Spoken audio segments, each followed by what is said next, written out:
पार्टियां उसको टिकट नहीं दे सकती, समाज भी उनको लाइक नहीं करता। कारण क्या है? कारण यह है कि समाज खुद बेईमानी के दलदल में डूब गया है। वोट देने वाले मतदाताओं में आज 2% ऐसे होंगे जो बिना पैसा लिए वोट देते होंगे। 98% लोग बिना पैसे लिए वोट देते ही नहीं। वो तो गिनते हैं कि हमको पैसा ज्यादा कौन देगा, जो हमको ज्यादा पैसे देगा हम उसको वोट दे देंगे। आप जानते हो ये वोट आपका हथियार है, और जब हथियार कोई आपसे छीन कर ले जाएगा तो जब लड़ाई का समय आएगा तो आपके पास कुछ लड़ने के लिए बचेगा ही नहीं।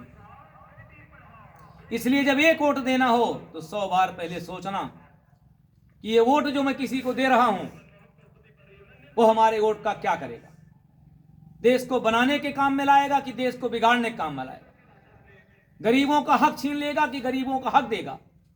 ये सोच करके वोट देना।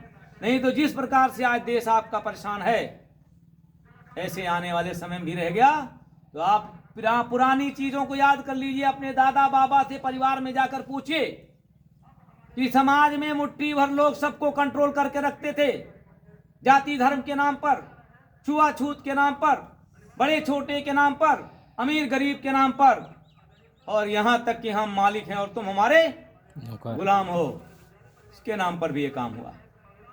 मैं उम्र से तो बहुत ज्यादा नहीं हूं, लेकिन दिमाग से एकदम पका हुआ हूं।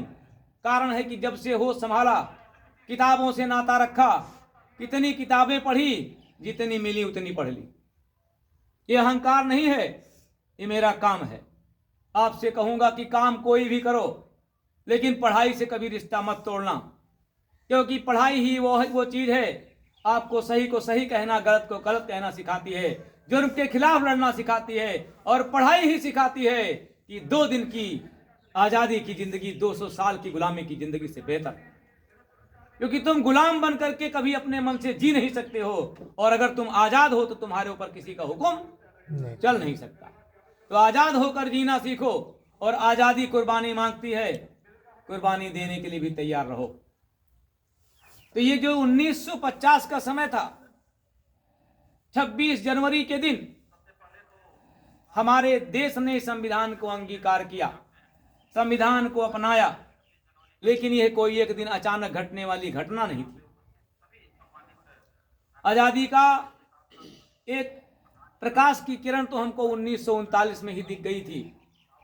जो लोग गांधी को गाली देकर गांधी को कायर कहते हैं, मैं कहता हूं कि गांधी से वीर और समझदार धरती पर न पैदा हुआ है और न पैदा हुआ होगा। राम को मैं जानता हूं, कृष्ण को भी जानता हूं, लेकिन मैं इतना जानता हूं कि राम दोबारा पैदा हो जाएंगे, कृष्ण दोबारा पैदा हो जाएंगे, लेकिन गांधी दोबारा कभी पैदा नहीं होंगे। क्योंकि राम ने भी हथियार उठाया था, कृष्ण ने भी हथियार उठाया था, कृष्ण ने भी संहार करवाया था, राम ने भी संहार करवाया था, लेकिन गांधी ने अपने दुश्मनों को भी एक डंडा कभी नहीं मारा था। और आजादी आपके हाथ में। गांधी के बारे में मैं कितना बताऊं, क्योंकि मेरे पास ना उतने शब्द हैं, और शब्द हों भी तो समय नहीं।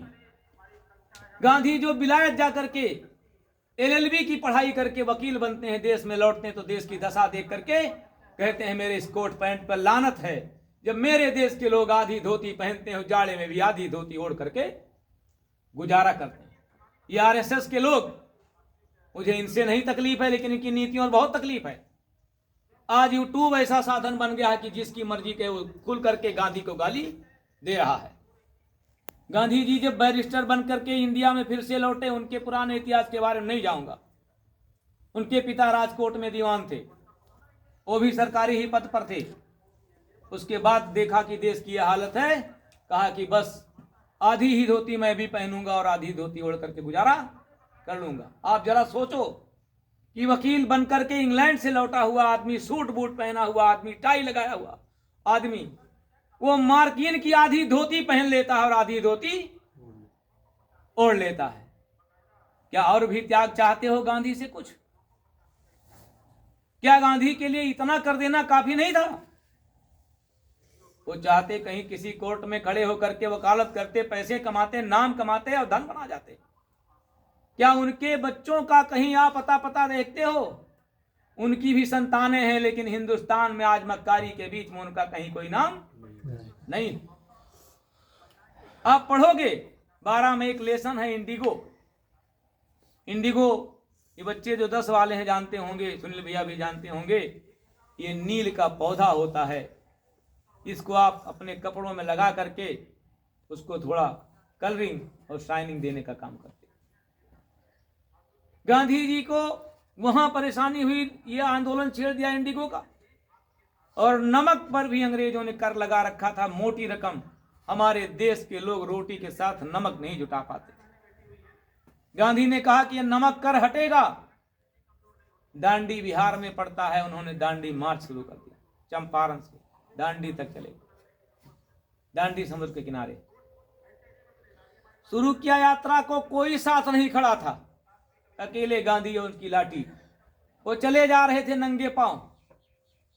लेकिन जब आप सच के रास्ते पर हो तो डरने की बिल्कुल आवश्यकता नहीं है, क्योंकि सत्य अपने आप में ही आपका बहुत बड़ा साथी है। फिर आपको किसी साथी की तलाश करने की कोई आवश्यकता नहीं।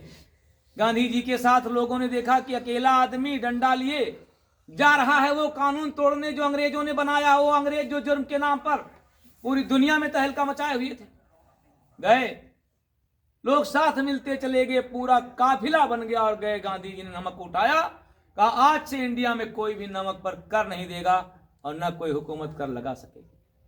खत्म करना पड़ा अंग्रेजी हुकूमत को, कानून। बस आपको अपने परिवार में सोचने समझने की आवश्यकता है। हुकूमत कितनी भी जालिम हो, हुकूमत कितनी भी ताकतवर हो, लेकिन आपके ताकत के आगे हमेशा घुटने टेक देगी। पढ़े हो तो जानते हो कि हिटलर का क्या हाल हुआ था। हिटलर को अपने आप से गोली मार करके मरना पड़ा था, वो भी एक तानाशाह ही था। और पढ़े हो कि हिटलर के काल में गुलोटिन, जिसने मशीन बनाई थी कि आदमी की गर्दन को रेत कर फट से उड़ा दिया जाए, उस गुलोटिन मशीन पर उसी गुलोटिन को काटा गया जिसने दूसरों के लिए बनाई थी। एक बात याद रखो बेटा, अच्छे रास्ते चल रहे हो, रास्ते का मतलब आपका उद्देश्य अच्छा है, आप सच के अनुगामी हो, सच पर चल रहे हो, तो भय नहीं होना चाहिए। और भय अपने आप में मौत है। जो भयभीत हो गया उस